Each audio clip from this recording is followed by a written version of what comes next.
Cette histoire est celle de tous les nageurs de combat. Ils la vivent tous les jours avec discrétion, invisibles, sous l'eau. Leur science est de ne laisser aucune trace, ils n'en laissent aucune, c'est leur force. La nage de combat est une arme nouvelle. Elle est sous l'eau, ce que l'aviation de chasse est en l'air, réservée à une élite avec ses privilèges dangereux. L'emploi rationnel des nageurs de combat remonte au début de la Deuxième Guerre mondiale.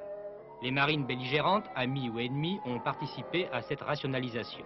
Leurs travaux, leurs équipements sont en général entourés du secret. Dans ce sous-marin en plongée, au large d'une côte hostile, le rôle des hommes palmés est de miner, de faire sauter des navires de guerre qu'artillerie et aviation ne peuvent atteindre.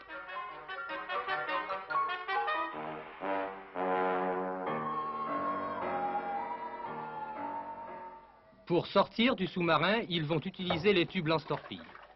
Ce procédé d'évacuation est top secret, comme on dit. Ces détails techniques inconnus, certes, ils vont sortir, mais sans que nous sachions vraiment comment.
Repliez les pattes. Fermez la porte-culasse. Fermez la porte-culasse.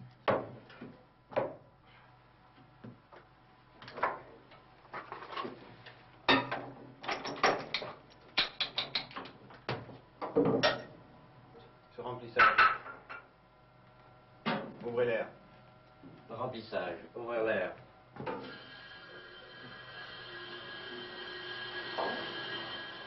Grâce à ce système de sortie, les possibilités d'action sont exceptionnelles.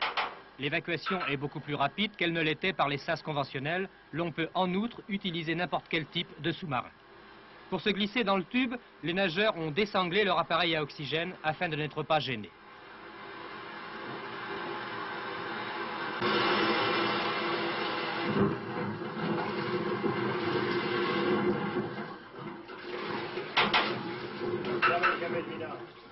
Fermez le cabine mineur. Fermez l'air. Fermez l'air. Purgez le compensateur. Déverrouillez la porte. Levez le compensateur.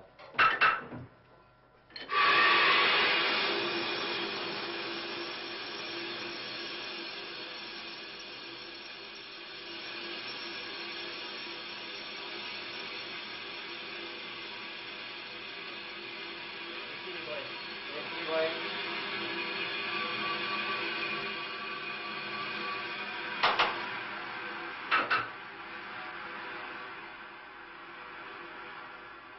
Équilibrez.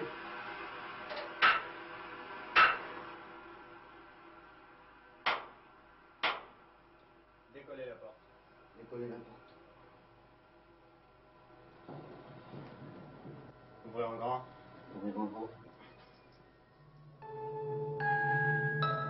Cet appareil respiratoire à oxygène est du type à circuit fermé. Aucune bulle d'air révélatrice ne s'en échappe. L'oxygène utilisé est repurifié par une cartouche de chaux sodée qui élimine le gaz carbonique.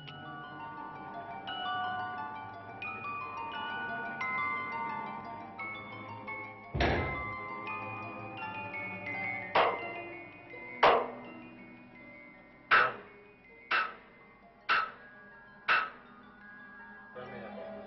Fermez la porte.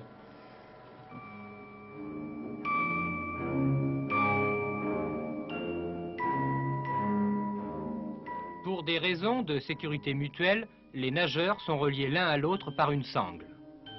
Sous l'eau, la navigation se fait à l'aide d'une boussole. Rien n'est en effet plus facile que de s'égarer sous l'eau. Il est donc très difficile d'atteindre en plongée un but déterminé.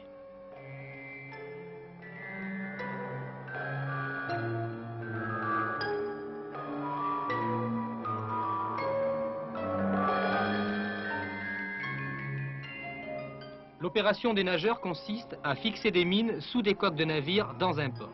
L'entrée en est protégée par un filet de sécurité que des remorqueurs déplacent en surface. Les plongeurs doivent alors déployer l'adresse des cambrioleurs pour se glisser entre les mailles sans les heurter, car en surface, des clochettes d'alarme ultra sensibles sont fixées aux bouées.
Le filet franchi, l'approche du but commence.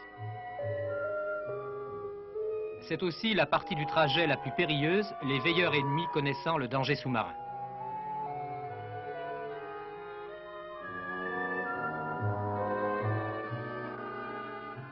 Les nageurs ont étudié leur but avec minutie. Ils doivent être en mesure de reconnaître leur coque par sa position dans le port et par ses caractéristiques.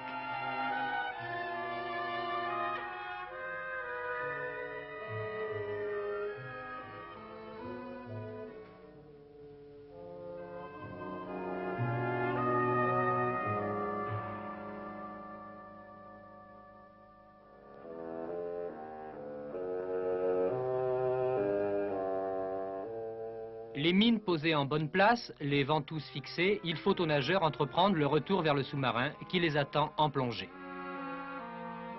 Au cours de la Deuxième Guerre mondiale, alors que l'Africa Corps de Rommel se lançait vers le Nil à la conquête de l'Égypte, des nageurs de combat italiens réussirent à faire sauter 2 cuirassés britanniques dans le port d'Alexandrie.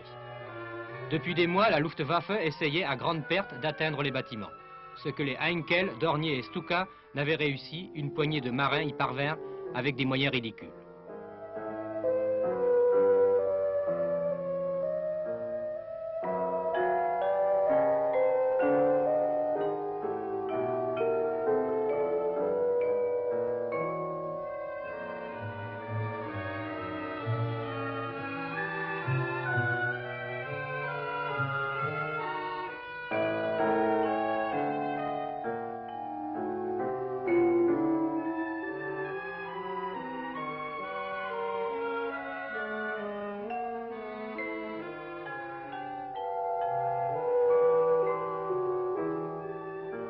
Leur retour est annoncé par des signaux convenus contre la coque.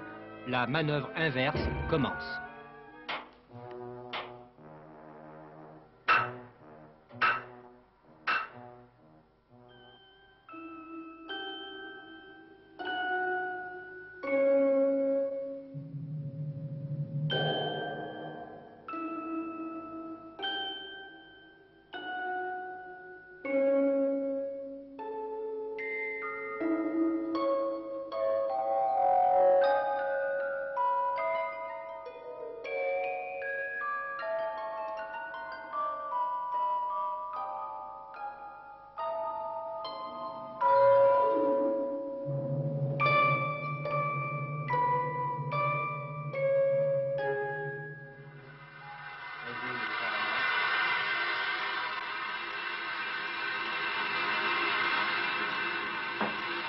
Ouvrez la porte arrière.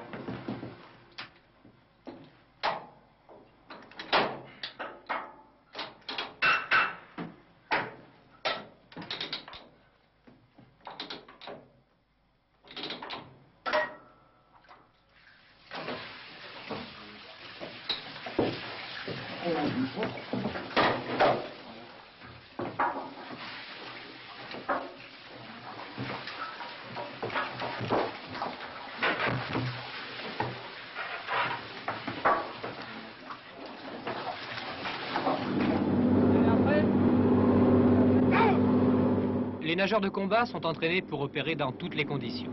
Toujours en avant-garde, visible ou invisible, leur travail consiste aussi à préparer le débarquement de grandes unités, à repérer des plages utilisables, à éclairer un but comme on le dit dans leur parler.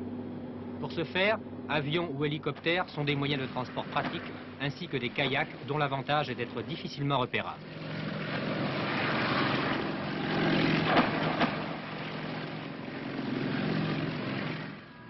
Pour l'ultime approche sous-marine, ils utilisent aussi des torpilles à hélice baptisées scooters.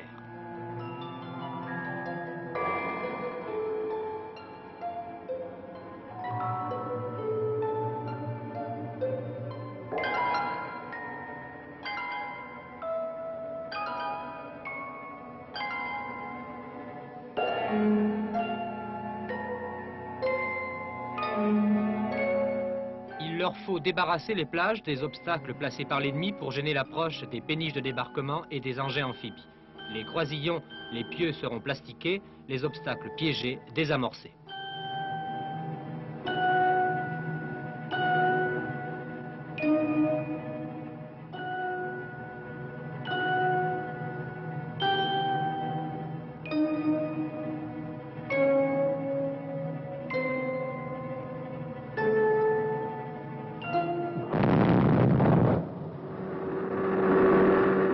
Dernière étape de l'opération, la plus délicate, le retour, car la récupération des nageurs doit se faire sous la menace ennemie.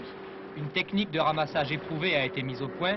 À 35 nœuds, une vedette à laquelle est accolé un dinghy fonce sur les nageurs qui se sont disposés pour faciliter la manœuvre. Un collier les happe, la vitesse fait le reste. L'opération est terminée, rien à signaler, c'est un succès.